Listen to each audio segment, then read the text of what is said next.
Medical professionals across the mountains are teaming up to fight addiction. The Western North Carolina Substance Use Alliance formed about 6 months ago and just finalized its strategic plan.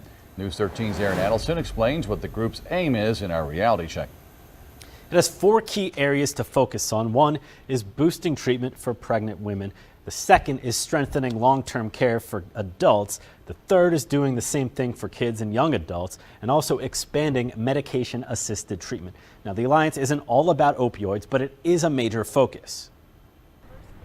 All right, I appreciate it. All right, and that's basically what I would do. Doctors at the Mountain Area Health Education Center focus on changing prescribing practices, training the next generation to think twice about writing scripts for opioids. It's treatment of her symptoms, which what would be your treatment? I was going to say ibuprofen. Ibuprofen would be fine. Yep. And she's already doing that. Very good. Cool. All right. Appreciate it. Thanks.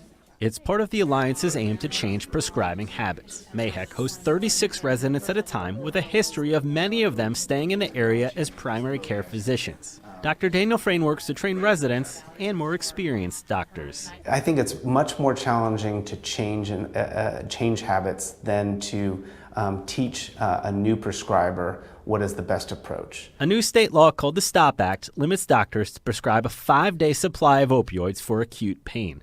A refill requires another appointment. More than ever, doctors are talking to one another. I'm a member of the Western North Carolina Substance Use Alliance. MAHEC's Elizabeth Fleming meets once a month with local health and human services directors, county leaders, and other providers. We're trying to break down the silos, not only between physicians, but between physicians and behavioral health and allied health. VIA Health started the Alliance. The Western Carolina Health Agency wants to combine different grassroots efforts and scale them for the region. VIA CEO Brian Ingram says with the plan in place, the Alliance moves to phase 2, which is figuring out how to make the plan happen. And what are we going to prioritize? What can be done? Who can do it? And of course, how can it be funded?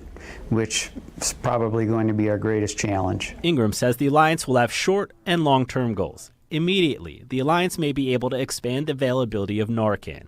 In the long term, he wants to increase education about the dangers of opioids and change how doctors think about them. Hopefully we're making a difference. MAHEC will be part of the discussion. But there's another thing you need to make sure and think about. Buncombe County Health and Human Services Director Jim Holland participates in the Alliance. He says it's helpful to make sure people in the region are all on the same page and one county isn't sending a different message than others.